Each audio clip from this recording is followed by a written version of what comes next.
Hello, I'm Dr. Joe Arminio. Welcome to my channel, America Resurgent, with myself as host. In this video, I ask a terribly awkward question. Did the Israeli Defense Force, the IDF, under the command then and now of the Israeli Prime Minister Mr. Netanyahu, commit genocide in Gaza in response to the blatant, massive war crime that Hamas committed on October 7, 2023? In short order, foreign journalists are going to be allowed back into Gaza. What will they discover and, more importantly, think about Israel's conduct of the Gaza War? This video is a fresh look at what we know so far about Israel's war policy. Its findings may surprise you. Before I go any further, I ask you to like and subscribe. My team and I are working hard and boldly to help you get to the bottom of tough issues. We need your support so we can support you. Now let's get started.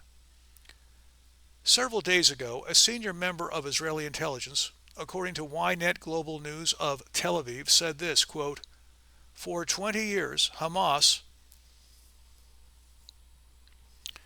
built terror infrastructure on top of civilian infrastructure. It exploited schools, mosques, and residential buildings. The IDF and military intelligence are working hard to gather the incriminating material needed to support this message," unquote.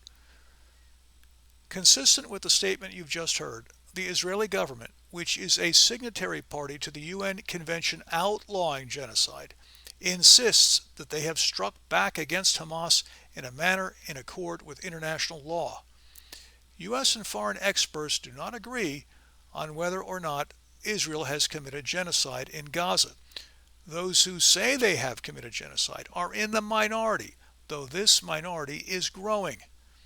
Among notable individuals calling Israel's actions genocidal are U.S. Senator Bernie Sanders and Congresswoman Marjorie Taylor Greene. Among notable groups calling Israel's actions genocidal are the UN Human Rights Council and Amnesty International, on the strength of its lengthy December 2024 report. The Gaza War is a shocking contrast in horrors. On the one side, you have the murder or kidnapping of nearly 1,000 Israeli civilians and quite a few Israeli military on that Black Day, October 7. Also, the IDF has been suffering serious losses. In the last 2 years, that is since October 7, an average of 1,000 IDF personnel are being disabled a month. That is, by my estimate, 1 in every 6 of those Israeli forces deployed on the Gaza front are being disabled. Now, on the other side, you have the obliteration of nearly the entire Gaza Strip infrastructure, at least the civilian infrastructure, from dwellings to factories to hospitals to schools to mosques.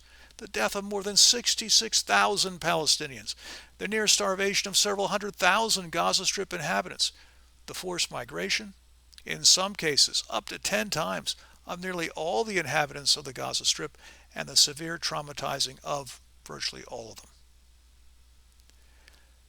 At first inspection, Israel's response to October 7 looks grotesquely disproportionate to the attack of October 7. The adage, "a tooth for a tooth," seems utterly quaint in this instance. But things look more complicated when we raise the matter of necessity and the formidable challenges that Israel faced and still faces. First of all, did Israel have much of a choice in the aftermath of the October 7 attack? Did it have to attack the Gaza Strip? Could it instead have gone on the defensive vis-a-vis Hamas? Would it have sufficed to have reinforced the territory immediately facing the Gaza Strip, reinforced what they call the Gaza envelope? To strengthen the envelope has appeal, insofar as the border between the Gaza envelope and the Gaza Strip is about 50 kilometers long. A defensive response to October 7 makes no sense in the light of Israel's overall strategic situation. The October 7 attack shattered the world's perception of Israel's military prowess. It shattered its deterrent, Perception is very important to Israel in view of its intrinsic disadvantages. Here you have a slender, small territory boasting no significant obstacles to invasion. Worse, Israel is outnumbered 16 to 1 in population by its frontline Arab state neighbors. And behind this front line are several other very strong Arab antagonists, the likes of which include Iran, Iraq, Turkey, and Saudi Arabia. Worse still, Israel, numbering 10 million citizens, has not one but two major fifth columns in its very midst. The Gaza Palestinians numbering 2.3 million people and the West Bank Palestinians numbering 3.2 million. It is true that the United States, Israel's longtime ally, weighs heavy in the Middle East military balance.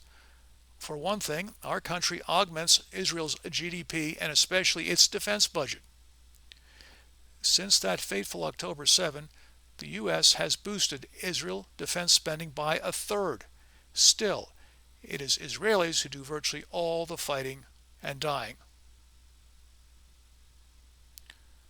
All things considered, Israel needed to go on the offensive and win significantly after the October 7 attack. It needed to reestablish its deterrent, among other things. But how to measure victory? And pertinent to the present discussion, did it overdo its pursuit of victory and cross over into genocide? Had Israel confined its offensive in the wake of October 7 to the unleashing of airstrikes against Hamas, and perhaps a few surprise incursions into the Gaza Strip in search of kidnapped Israelis, this would have equated to the pursuit of what I would call a very limited victory.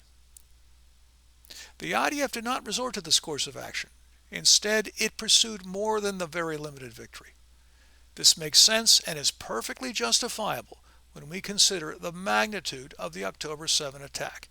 Never had so many Jews been killed since the Nazi Holocaust, and for that matter, look at the numbers that were taken prisoner. Had Israel acted after October 7 to cripple Hamas, but not dismantle it altogether, this would have amounted to the pursuit of a limited victory and would have, I think, restored Israel's vaunted deterrent. Such a blow, if successful, would have destroyed the bulk of the Hamas terror infrastructure, tunnels, bunkers, and other elaborate staging areas, which presumably are mostly located along the periphery of the Gaza Strip, and would have killed a sizable number of Hamas fighters and perhaps also rescued a number of Israeli hostages. To pursue limited victory would have been justifiable. This is saying a lot, because the harm to the Palestinian civilian population would have been considerable. Because Hamas and its terror infrastructure are intermingled with the civilian population, there would have been widespread devastation of civilian infrastructure, especially along the Gaza Strip periphery.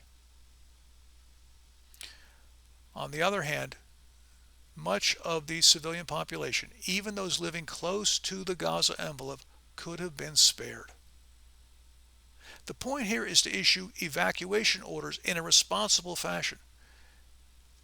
And thereafter, that is after you've cleared the periphery of the Gaza Strip of civilians, go in and rid the landscape, that is the periphery, of the Hamas terror infrastructure. Airstrikes against Hamas fighters and deeper surprise thrusts to recover hostages would no doubt cause significant collateral damage both to civilians and buildings, however.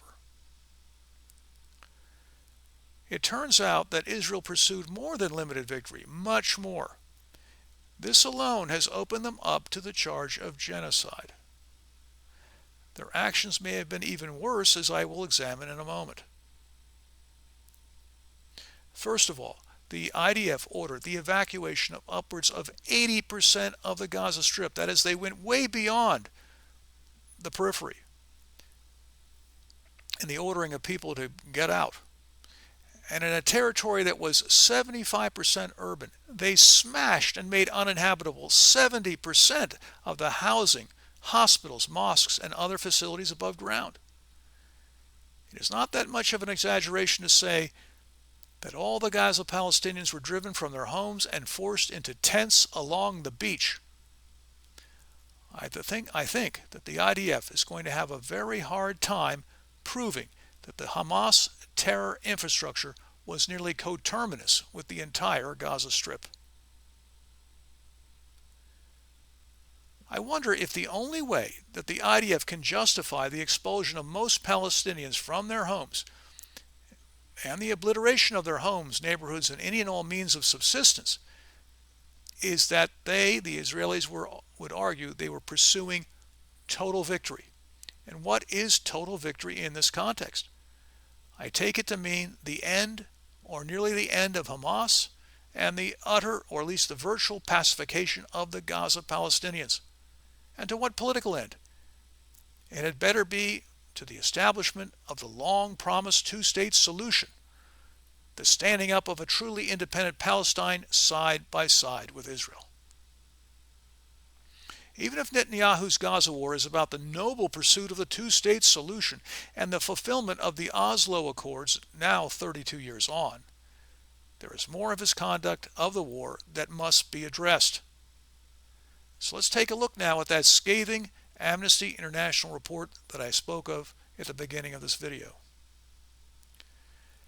Amnesty International marshals substantial evidence that indicate some indiscriminate airstrikes and some indiscriminate use of wide area destroying weapons took place. Also, they summon other substantial evidence that suggest many other different and numerous acts of barbarism. Among these alleged acts were certain inhumanely issued evacuation orders. The IDF, who divided the Gaza Strip into 600 blocks on their maps, would warn the inhabitants of such and such a block to evacuate lest they be pulverized from the air. But the warnings might come too late, or be confusing, or be contradicted by future events. Israeli aircraft might soon hit areas that had previously been declared safe to civilians, or would happen in some other way to leave the inhabitants in the lurch. There is the issue of inflammatory rhetoric. Amnesty International cites 22 instances in which Netanyahu or other individuals at the pinnacle of Israeli affairs characterized the Gaza Palestinians, not just Hamas, but the Palestinians as a whole, as subhuman, or called for or justified genocidal acts. The same watchdog group counted another 80 instances in which high-ranking Israeli officials or military officers made similar shocking statements.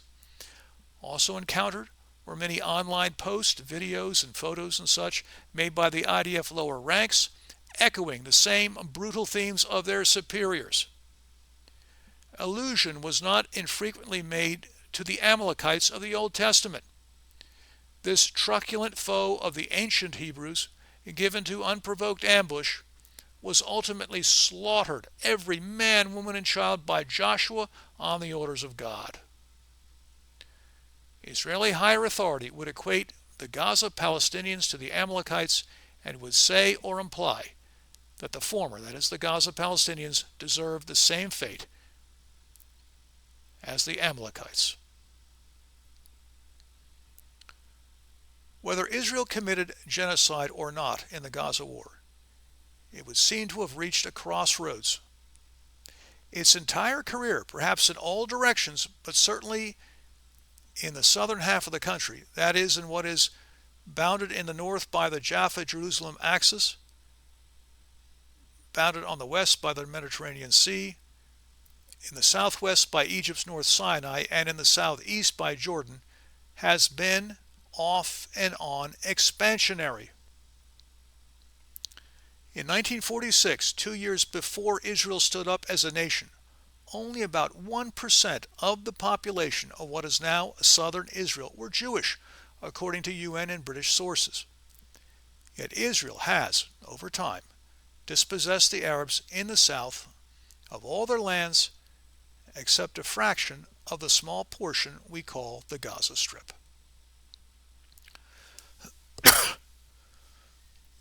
Is Israel on the verge of completing the takeover of all lands in its south? Has it used the pursuit of total victory over Hamas as a prelude, as a pretext, to empty the south of Arabs completely? Or is it getting around to fulfilling the Oslo Accords, albeit over the mangled bodies, demolished homes, and broken hearts of vast numbers of Gaza Palestinians? And let's not forget, over the suffering of scores of Israelis who were victims of the October 7 attack or who bled undertaking Israel's subsequent Gaza offensives. I conclude this video with this observation about Israel's overall predicament. The logic of Israel could be expansion, because this may be the only way Israel can survive if largely left to its own devices. Has the time arrived for the U.S. alone, if necessary, and with the help of other great powers if possible, to stabilize the region, not only in and around the Gaza Strip, but elsewhere, with a major, indefinite military presence, to the benefit of the mass of Jews and Arabs alike, and for that matter, the rest of mankind?